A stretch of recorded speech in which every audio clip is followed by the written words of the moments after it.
Hey, what's going on guys? Phil here, and today we're going to be doing a Mechwarrior Online build video of the Cyclops, and specifically the Slephnir. This has gone through a few different iterations throughout the years. I used to use 4 UAC-5s, and of course nowadays you can also do dual heavy Gauss with some mediums, or in this case, 4 LB-10s. Now for those that have been utilizing this build for a while, you know how effective it can be. It's speedy, and of course comparatively for 90 tonners out there, it can tank quite a bit, and of course it puts down the firepower. Some also things to note about this particular mech is the high mounts. That's actually another big thing for this. You can shield with the arms here. You've got high mounts. It's a slim profile, all things considering, especially when you compare this to like the Blood Asp that has a lot of shoot me here, right? So let's go and dive into the mech lab, check this out, and of course show you the skill tree as well, and then we'll do some showcasing of it in combat. Let's go and take a look.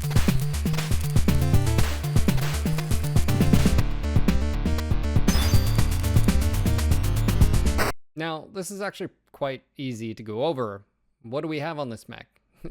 4 LB-10s and ammo, as much as we can fit. We've got a standard 280 here. We have Indo, we have standard armor, double heat sinks, and of course missiles. We don't care. You do notice that we only have 1 armor in each arm, and of course we have a lot of structure there, but we're gonna have to trim some fat somewhere to be able to make this work. Some people drop a ton of ammo. I don't like to do this. I've actually ran dry with this build, so I'd like to utilize all 7 tons of ammo. Now, we do have some, of course, plus armor, and that's from the skills. But overall, we've got 1 on each arm, 78 in the front, and 122 in the front, and then 4 in the rear, 61 on the legs, 19 in the head. Pretty self-explanatory. For consumables, of course, we're rocking an airstrike because you can be pretty far away. This mech is cool cucumber, so you shouldn't have any heat problems. Advanced UAV, and let's go ahead and dive into the skill tree, because really, what you're going to be doing is maximizing the effectiveness of the LB-10s, and of course they are a spread weapon, so let's go ahead and reduce that. Now this is a medium to close range mech. With the LB-10s, the first thing you want to pick up is the LB spread nodes here. That's 10% negative spread. Also, we don't care about the UAC or rack, so ignore those. We want magazine capacity, and of course that's +8 per ton of ammo.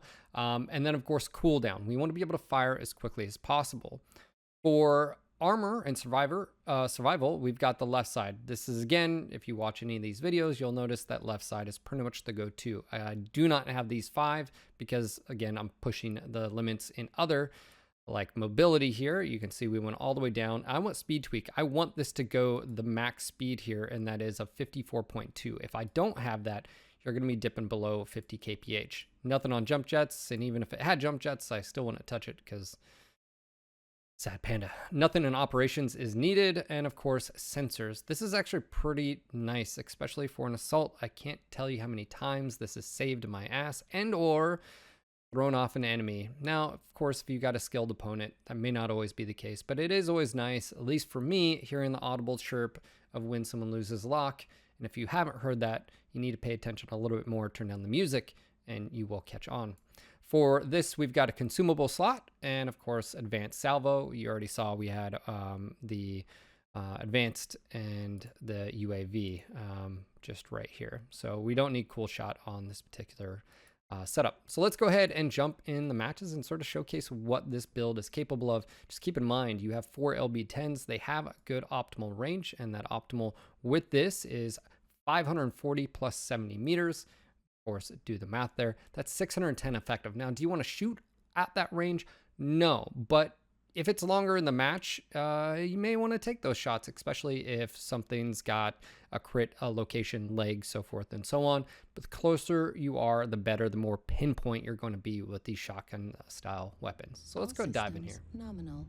All right, even though this build is really good on heat, I always do it, override engage, because you never know. Rubelite, this is a great map, in my opinion. It's probably one of the best maps that PGI has pumped out. And of course, shout out to John if you're watching this, man. Great job. All right, so the iconic nature of the cockpit here, that circle. Now, I don't know about you, but I am sort of showcasing what the stock point of view here, field of view. I like an 85. If you're a new player, you may want to sort of play around with that. I just sort of wanted to showcase what it's like on stock field of view.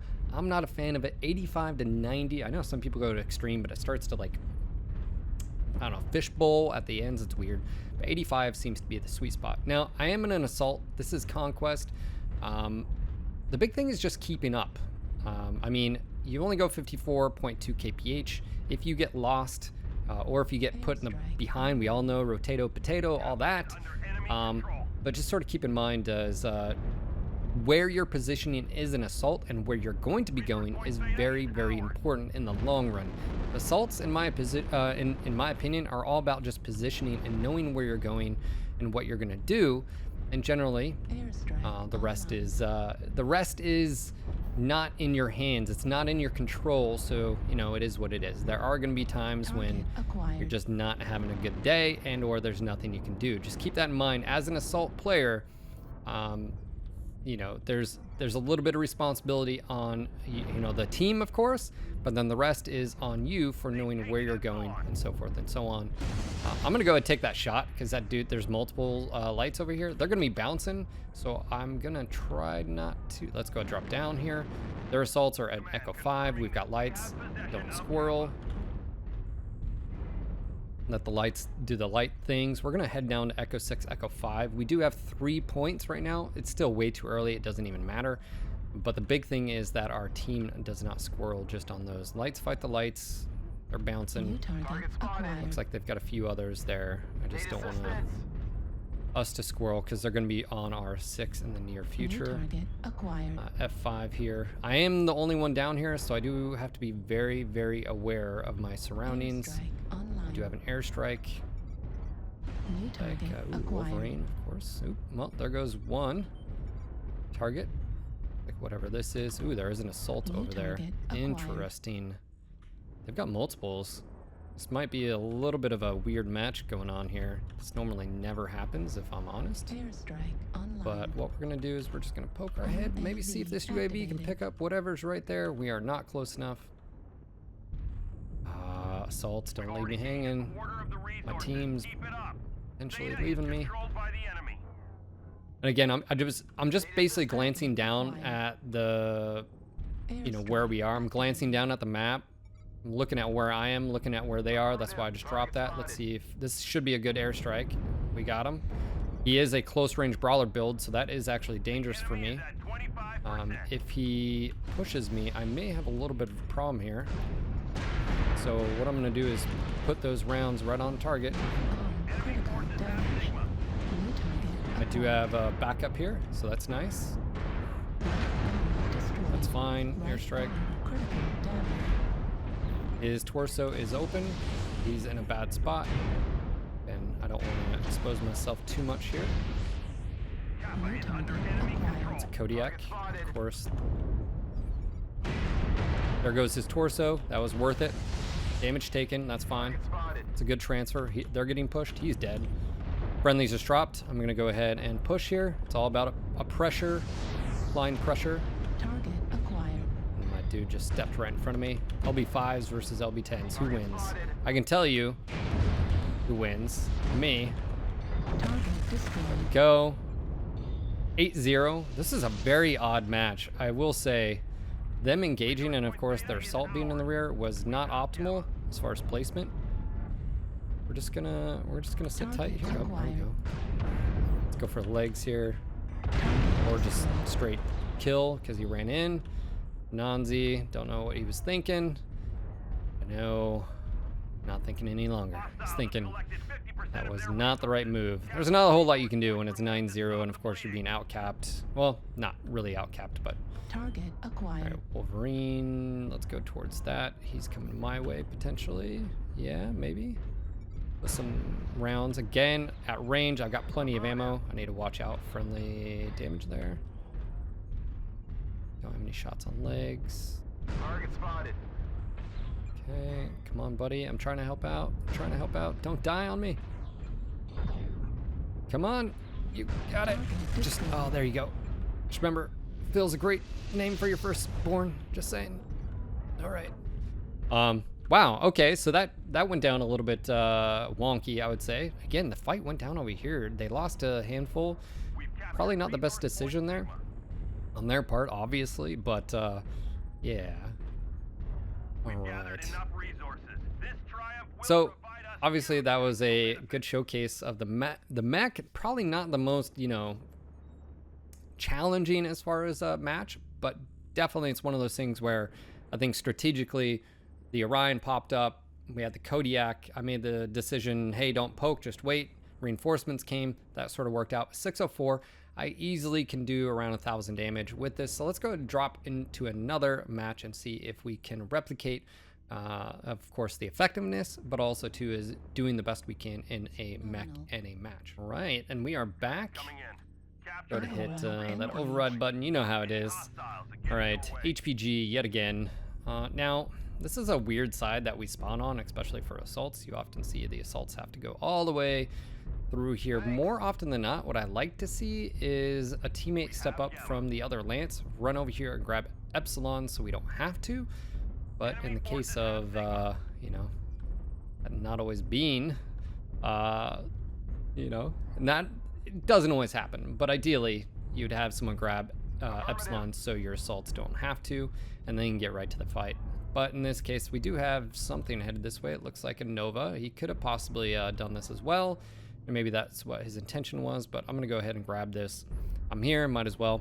But ideally, we'd be able to get in as quickly as possible. That's actually one of the drawbacks of where the spawns are on this map when it comes to assaults. And it sort of forces you to do something, but I'm not gonna cap it all the way. I'm not gonna full cap, just the tip. But yeah, we're gonna go ahead up in here. As we saw with the last match, you're able to pump out quite a bit of DPS, and of course you can be very pinpoint with this. Basically, I mean, you're shooting, you know, 40 damage, and if you can do it right, that's 40 damage in a very tight-knit group.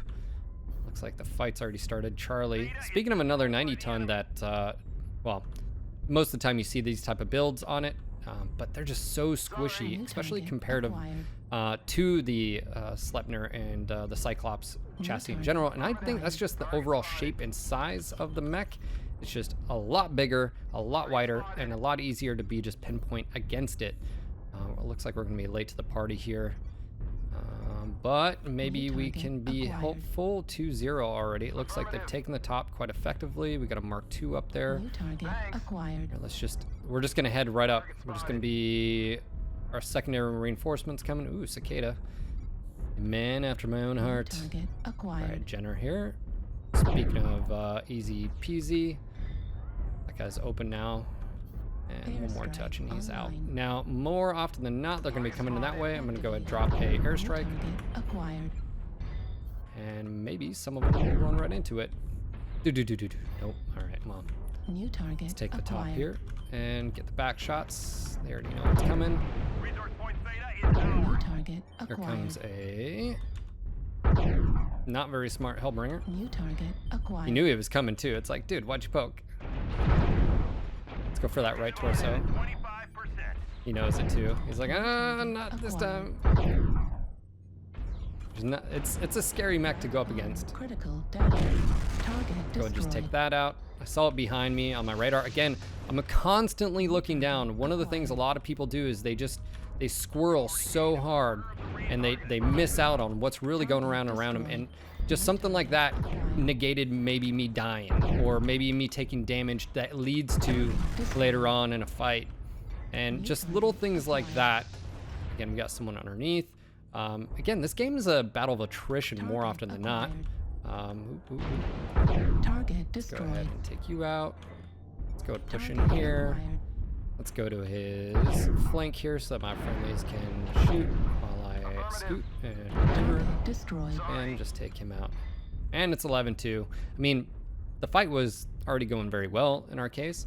More often than not on HPG, the best strategy is to take that very top. Now, you may be asking why? Why is it so important? The normal rotation on these maps is going to happen. You're going to rotate. It happens on all the maps. You can cry foul all you want. 555, not very, very as far as high damage.